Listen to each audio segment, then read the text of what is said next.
Council کے فیصلوں کے مطابق ہمارا جو ڈپلومیٹک بیورو ہے،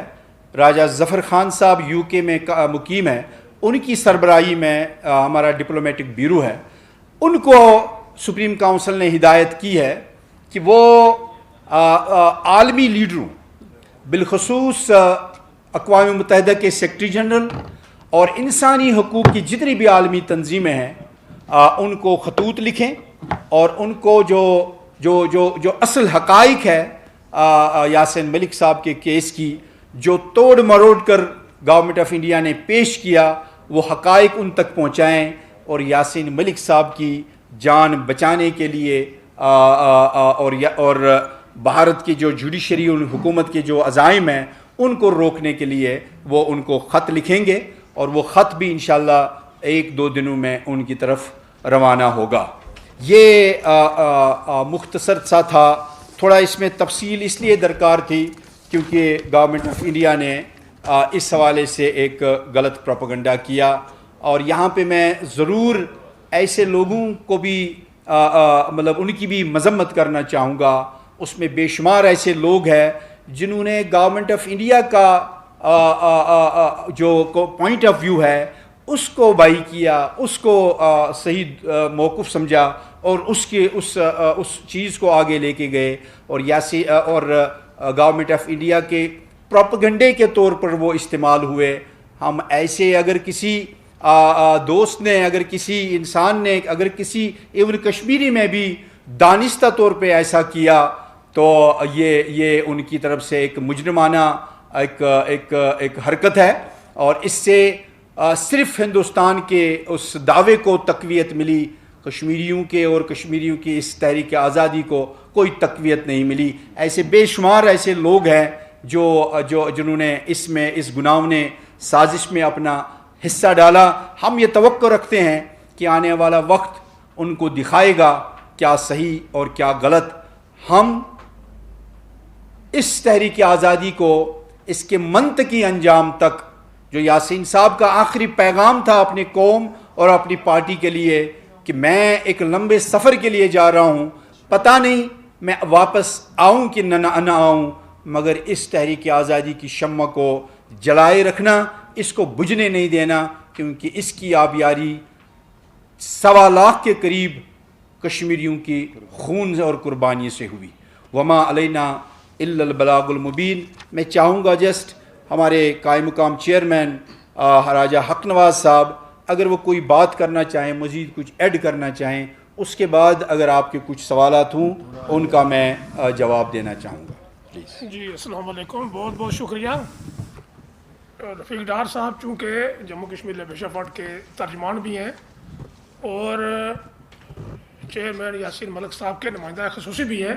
اور ان کا تعلق چونکہ سری نگر سے ہے اور یہ ہر وقت ان کے ساتھ رابطے میں رہتے ہیں، اس لیے یہ ساری جو ذمہ داری ہے یہ ان کو جو ہے نا یہ ادا کرنی پڑی ہے، اور ایسی بات نہیں تھی۔ تفصیلات چونکہ انہوں نے بہت بیان کر دی ہیں، آپ جو سوال کریں گے اس حوالے سے چلو بات ہوگی۔ سوال یہاں پہ یہ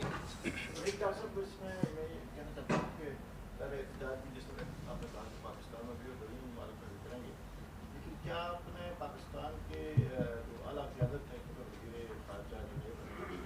ان سے ملاقات کی کوشش کی ہے؟ اس اہم ایشو پر کیسے منصف کیا؟ ہم نے راجہ فاروق حیدر صاحب سے گزارش کی کہ وہ پرائم منسٹر پاکستان سے کوئی ٹائم نکالیں۔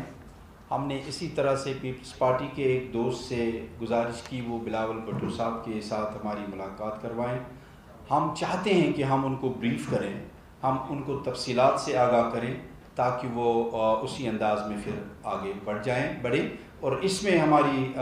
کوشش انشاءاللہ مزید جاری رہے گی۔ جناب، ریاست جموں کشمیر کا جو بھارت کا علاقہ ہے، اگر بھارت اس کو علاقے کو آزاد کر دیتا ہے، جو چائنا کے پاس ہے اس کو آزاد کر دیتا ہے، پاکستان کے پاس جو ہے اس کو آزاد کر دیتا ہے، یہ 3 نیوکلیئر پاورز ہیں، ان 3 نیوکلیئر پاور کے درمیان میں رہ کر ایک وہ آزاد اور مختار ریاست کیسے اپنا وجود برقرار رکھ سکتی ہے؟ بڑا لمبا آپ نے ایک کوشچن کیا ہے، لیکن اس کا اختصار سے جواب دینا چاہوں گا۔ آپ نے سوئٹزرلینڈ کے بارے میں پڑھا ہے، سنا ہے؟ آپ نے نیپال کے بارے میں بھی پڑھا؟ چھوڑیں، اگر 3 نیوکلیئر پاور ادھر ہے ہمیں کوئی مخاصمت نہیں کرنی ہے کسی ملک کے ساتھ، ہم سب کے ساتھ برادرانہ تعلقات رکھنا چاہتے ہیں، اور ہم اگر یہ سیریس ہے اس حوالے سے، ہم کوئی ملٹری بھی رکھنا نہیں چاہتے،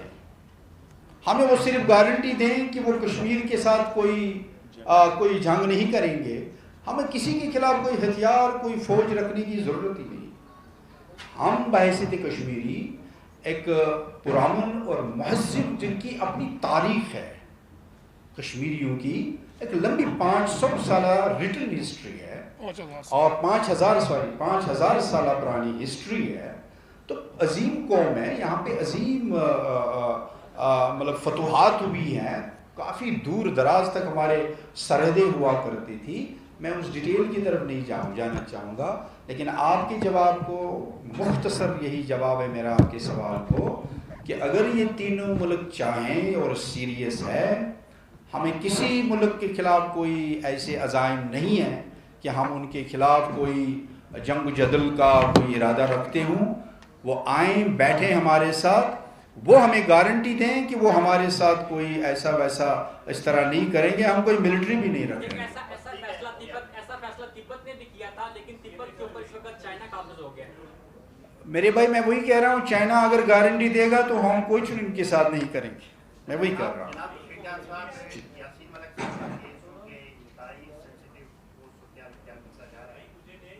اس حوالے سے کافی بے چینی بھی ہے، اور اب تو یہاں تک ہے کہ آپ کی جماعت کے ایک سابق جو مرکزی عہدیدار ہیں،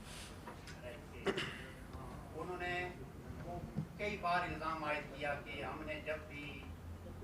یاسین ملک صاحب کے لیے کوئی وکلا کا کمیشن بنانے کی بات کی کہ ان کو کوئی یہ کرا کے دیں، مائر وکلا کرا کے دیں، تو ہمیشہ رفیق ڈار صاحب نے مخالفت کی اس کی، پروفیسر ظفر صاحب کو شیشے میں اتارا، اور ان دونوں نے یہ کہا کہ یاسین ملک کے پر ان دونوں کے علاوہ کسی تیسرے کا کوئی تعلق بنتا ہی نہیں ہے، اور ان یاسین ملک کو وکیل کی ضرورت ہی نہیں ہے، اور ساتھ سے یہاں تک کہہ دیا کہ یہ تو چاہتے ہیں، میں آپ کی بات چاہتے ہیں کہ یاسین ملک رستے سے ہٹ جائے۔ میں آپ کی بات سمجھ گیا، نہیں وہ میں سمجھ گیا آپ کی، آپ چونکہ آپ کشمیری ہیں، آپ اس کے اندر ہیں، تو اس لیے آپ کو سارا کچھ پتہ ہے۔ بہرحال میں یہ عرض کرنا چاہوں گا، اس صاحب کو بھی اصل حقائق کا پتہ ہے، انہوں نے کبھی آج تک میٹنگز میں اظہار نہیں کیا اس طرح کی باتوں کا۔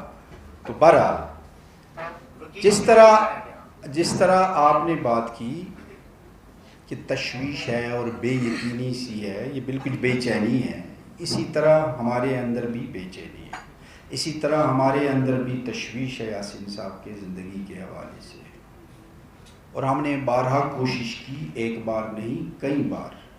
کہ یاسین صاحب کو ہم کنونس کر لیں۔ ہم نے ان کے پاس وکلا بھی بھیجے، ہم نے ان کے پاس قریبی دوست بھی بھیجے۔ اب میں اس کو ایک جملے کے ساتھ اس کا جواب دینا چاہوں گا۔ یاسین صاحب کی زندگی میں سب سے عزیز جو ہے رشتے میں، وہ ان کی چھوٹی بہن ہے، اس کے بعد والدہ ہے۔ یاسین ملک صاحب نے ان کی نہیں سنی، وہ رفیق ڈار کی کیا سنی ہے، ٹھیک ہے۔ تشویش ہمارے پاس ہمیں بھی ہے، کوئی اگر جھوٹا دعویٰ بھی کرتا ہے محبت کا، کوئی سچا دعویٰ کرتا ہے محبت کا، ہم سب کو خراج تحسین پیش کرتے ہیں اس وقت، جو بھی جہاں بھی یاسین ملک کے حوالے سے بات کر رہے ہیں، مگر حقیقت یہی ہے۔ میں نے پہلے عرض کیا 1.5 سال تک یاسین ملک کا وکیل تھا، جموں کے کیسز کا بھی وکیل تھا، اور NIA کے جو دلی میں کیسز چل رہے ان کا بھی وکیل تھا، اور ہم نے ایک وقت میں یاسین صاحب کو پیغام بھیجا، ان دنوں رام جیٹھ ملانی زندہ تھے، کہ ہم رام جیٹھ ملانی جیسے وکیل کریں گے، لیکن یاسین صاحب کا وہ جملہ بھی میں ادھر بڑی محفل میں بتانا چاہوں گا۔ یاسین ملک صاحب کا یہ کہنا